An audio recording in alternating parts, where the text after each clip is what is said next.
తన భర్తను మానసిక వికలాంగురాలైన ఓ యువతి ఇష్టపడడంతో ఓ భార్య దగ్గరుండి మరీ భర్తకు రెండో వివాహం చేసిన ఘటన మహబూబాబాద్ జిల్లాలో జరిగింది.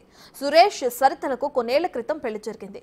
వీరిద్దరికి ఓ కూతురు కుమారుడు ఉన్నారు. పట్టణానికి చెందిన లాకా పద్మ వీరస్వామి దంపతుల చిన్న కూతురు సంధ్య మానసిక వికలాంగురాలు. భర్త సురేష్ కు సంధ్య మరదలు వరుస అవుతుంది. అయితే మానసిక వికలాంగురాలైన సంధ్య తన భర్తను ఇష్టపడడం, భర్త సురేష్ కూడా సంధ్యను ఇష్టపడడంతో చెల్లెలిగా తనతోనే జీవితకాలం ఉంటుందనే పెద్ద మనసు చేసుకుంది సరిత.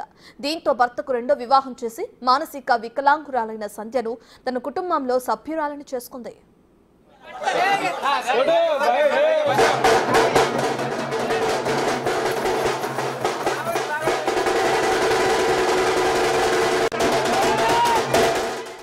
తన భర్తకు రెండో వివాహం చేస్తున్నట్లు బంధుమిత్రులను ఆహ్వానించి బాచా పచింత్రీలు వేద మంత్రాల నడుమ పెళ్లి చేయడంతో సరిత తీసుకున్న నిర్ణయం చర్చానీయాంశంగా మారింది.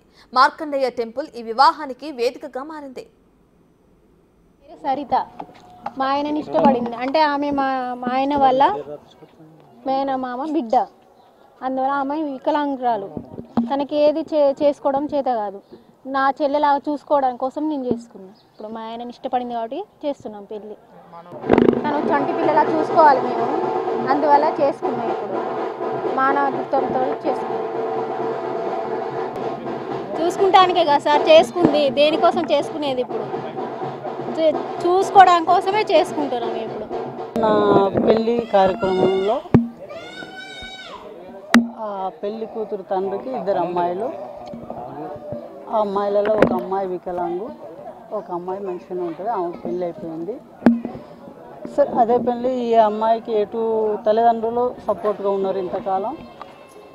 తర్వాతకి ఆ అమ్మాయికి మా తదనంతరం కొంచెం ప్రాబ్లం అవుతుంది. మరి ఆమెకు ఎటువంటి అదే పెద్దల సపోర్ట్ కానీ ఎటువంటి సపోర్ట్ లేదు కాబట్టి ఆ అమ్మాయికి వాళ్ళ రిలేషన్లోనే సంబంధం చూసి పెళ్లి చేసేది. తల్లిదండ్రులకు ఓకేనా?